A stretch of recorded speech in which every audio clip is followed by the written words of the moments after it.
the On The Go Post Show. We are live right now on Facebook and YouTube. So if you're watching right now, go ahead and say hello. Give us your name and where you are watching from.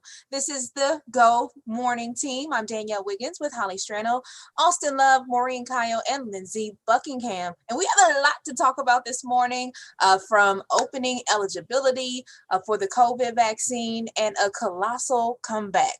We'll get to those stories in just a moment, but first, here's a big talker as well. The up and down of the temperatures this week. Holly, what is going on? It really is going to be one of those weeks. So today's seasonal. We're going to end up seeing plenty of sunshine. If you're watching right now, we're cloudy, but it will turn mostly sunny today, which is going to help. Highs in the low 50s. That's normal. Tomorrow, we're in the low 70s. So there's a huge jump of the week. It'll get windy where you know that there's a system moving in later tomorrow.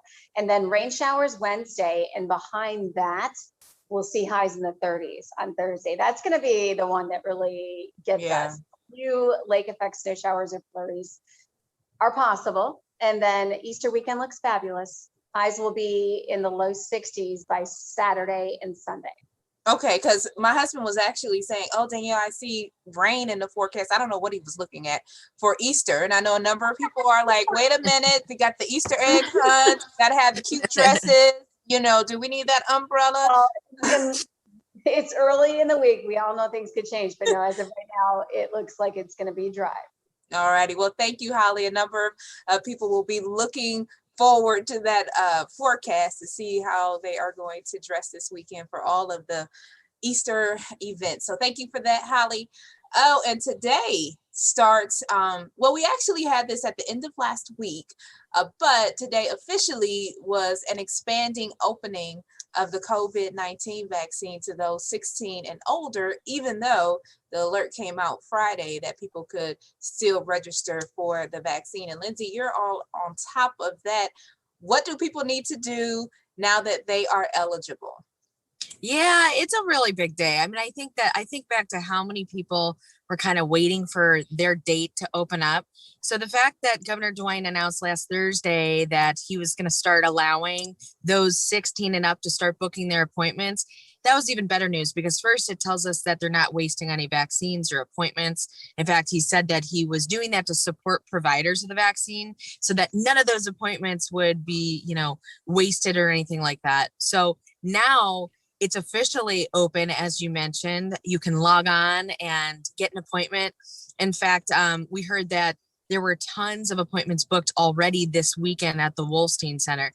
So that's really good news. The other bit of good news is that there's going to be more than 571,000 more doses of the vaccine to hit Ohio this week. That and the fact that we are at about 27% now of people in Ohio who have already started the vaccination process. So this is a good week for Ohioans and getting things rolling with the vaccine. That's exactly what we want to hear, that we're moving up in the percentage. Another thing, Danielle, is that another mass vaccination site in Northeast Ohio is opening up in Talmadge at the Summit County Fairgrounds. That's happening on April 3rd. They had pushed the date because there was a shipment delay of the vaccine, but now it is going to be open on April 3rd. You can't book an appointment yet, but you can always keep checking WKYC.com. We have a link there that will tell you when it's your time to schedule an appointment. Yeah, and I'll go ahead and share my personal experience, because I know it's a very personal decision whether you're going to get vaccinated or not, but I don't mind sharing that I did. And it was interesting because I'm under 40, just shy of 40. And when they opened it up, my mom is calling like, Delia, get your registration. And I did. I went and registered at different places. Everything was booked up. And I know I'm hearing from a number of you. I'm sure Mo, Austin, Lindsay, you hear from people on social media, like, how do I get an appointment when it's all booked up? Really what I'm finding is it's like, if you do want to get the vaccine, it's like a team sport. Really like helping people out, because I went and registered at multiple spots, but there were no appointments. So I was on people's wait list. My mom calls me at like 2:00 on a Saturday and go, hey, I found an appointment for you. I found an appointment for you. It's at the Word Church. I live in Summit County. And she's like, you gotta live in Cuyahoga County, so I guess you can't go. But I sent it to you anyway. And it actually was that all I had to do was work in Cuyahoga County. So since I work here, I was just waiting for them to kick me out. Like, you're not 40, you can't do it yet. And so they don't kick people out. Right. And so I filled it out online, and it was like, bam, you have an appointment at 4:15. And it was the easiest process. It was actually a drive-through vaccination clinic at the Word Church in Warrensville Heights. And I drove, I never got out of my car.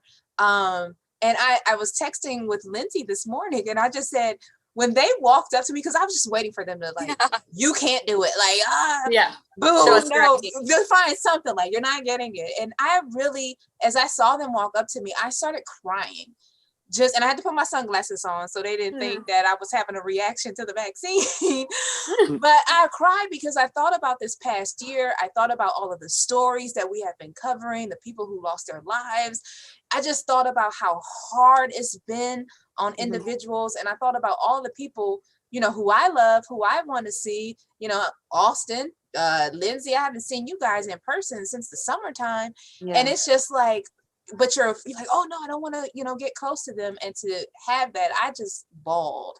So it is a team sport to get that kind of appointment, especially now that they have the eligibility open. Yeah, there's a lot of hunting and registering and making sure you're ready.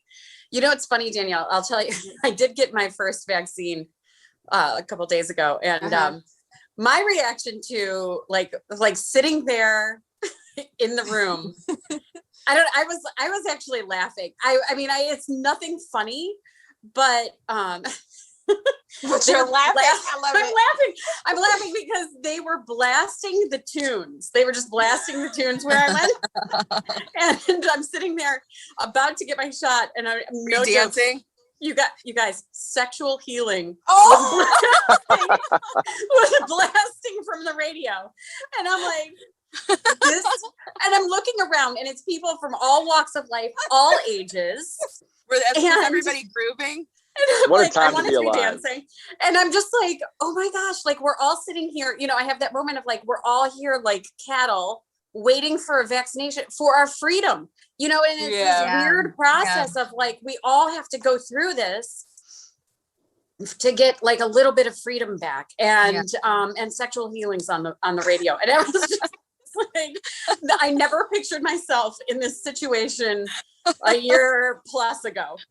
So Marvin Gaye and vaccinations, it's all about. I know. I'm picturing everybody getting up from their seats and like swaying side to side. So I wonder how many babies are going to be made because they're excited and they're taking the advice and they're listening to Marvin Gaye. Right. It was just one of those, like, it was on some sort of day, like Spotify playlist or some sort of radio station. I have no idea, but it just hit me as how weird life became so fast, and here we are. We're all getting our shot to sexual healing. Well, Tammy, good morning. I see you watching. Ronald, good morning. Ronald Young, Debbie again.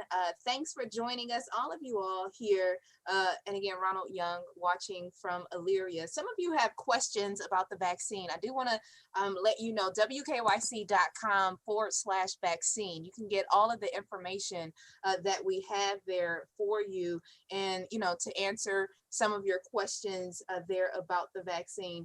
Maureen, Willie Edwards says hi to you. Hi, Willie. To definitely say hi to Mo.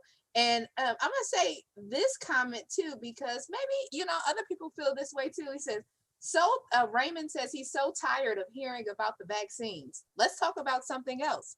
Okay, Raymond, you got it. And we got it because we have a colossal comeback story. It is still COVID-19 related. Well, no, actually not really, because a little bit. A little bit. But an amazing spot is opening up downtown, reopening today, after really having some massive setbacks, and Austin Love has been on this story covering it, doing an amazing job through his Save Our Sauce documentary that he did that's on our YouTube page. So make sure you check it out if you didn't check out the rerun that aired on Sunday. But Austin, special reopening today. Yeah, Colossal Cupcakes downtown on Euclid, a great spot, a kind of a flagship spot in that downtown area. And yeah, like you're kind of saying there, Danielle, a really tough year. Of course, it's been so tough for all of our restaurants throughout the past year. And, you know, Kelly, who owns Colossal Cupcakes, of course, had to close down when everything else closed down last March, like all the other restaurants. And then they reopened. They had to kind of retool their business model, move to more of an Uber Eats. And she was saying, you know, we were back to like somewhat normal numbers. And then, you know, just a massive roadblock, a devastating roadblock of the May 30th riots. And, you know, the peaceful protests turned into rioting and really kind of focused their attention around her shop there on Euclid. A really just heartbreaking interaction that she had, and terrifying, I guess might be a good word here, where she was in the shop when rioters came. They broke down all of her windows, and you know, she was thinking, you know, like, okay, maybe they don't think that we're in here or something like that. So she actually went to the front of the store and was like, hey guys, like we're here, like this and that, like, and they did not care that anyone was in the building. They broke in, even started chasing her, like hitting above her head with a pipe or a bat or something like that. Chased her all the way back to the bathroom. She said that she got in there, closed the door and locked it as her whole team was huddled in there. And she's trying to make a 911 phone call, which we were able to get that audio from, and which you can see on our website, wkyc.com. You can just hear just the terror in her voice. So it ended up being $500,000 worth of damage. Everything had to be gutted. Yes, all of the glass and everything that was broken, that was a huge contributor to it as well. But to get people out of that area, police actually had to tear gas it, I think, twice. So with the tear gas, it is everything in the kitchen is porous. So they even had to take out their oven, which is $50,000 or $30,000, somewhere in that ballpark. So, but thankfully, they're reopening. So it's been such a long road for them to do this. Not only is it the ridiculousness of COVID and just that devastation, but then also this huge blow as well. But Kelly, I mean, she's a trooper, man. She was saying, you know, I thought about permanently closing, but just knew that I had to do this for City, my pride. This is her 10 years of rebuilding. She said, you know, I watched them destroy it in just a few minutes. So she was very determined just to get this back up and running. And it's been a long road, a lot of setbacks for her, but finally able to reopen later today. And they're going to be reopening this morning at 9 a.m. So really happy for her. And I think one thing that kind of sticks out for me is that, you know, she lives and works in downtown Cleveland, and said that she just didn't want to give up because she wanted to be a reason why people still come to downtown and people still believe in downtown. So happy for them, and that they're finally able to get back on their feet and turn their lights on and open the doors and start pushing out some cupcakes. So I got to stop in there. They have like this cupcake milkshake or something like that. Looks unreal. So yeah, so I think that might be in my future here in the very near future. If you want to see this, yeah. So Maureen, you can see Mo and Holly during the Today Show. And if you want to see Austin's story about the Colossal Cupcakes, it is actually, if you're watching on Facebook, it is in the comment section right now. So if you're on YouTube, I see you guys on the YouTube watching. All you have to do is go to the Facebook page and you'll see that. Or you can go to Google and type in WKYC Colossal Cupcakes, and then you'll see all over Austin's story. COLOSSAL Cupcakes. And I see Josh Thompson watching from Columbus, but he's originally from Akron and Cleveland. So thank you for joining us. And again, this was this edition of the On the Go Post Show with your Go Morning team. And again, it is Monday, March 29th. My goodness, we will be in April very soon. Crazy. Have an amazing day, everyone. Take care. We'll see you tomorrow.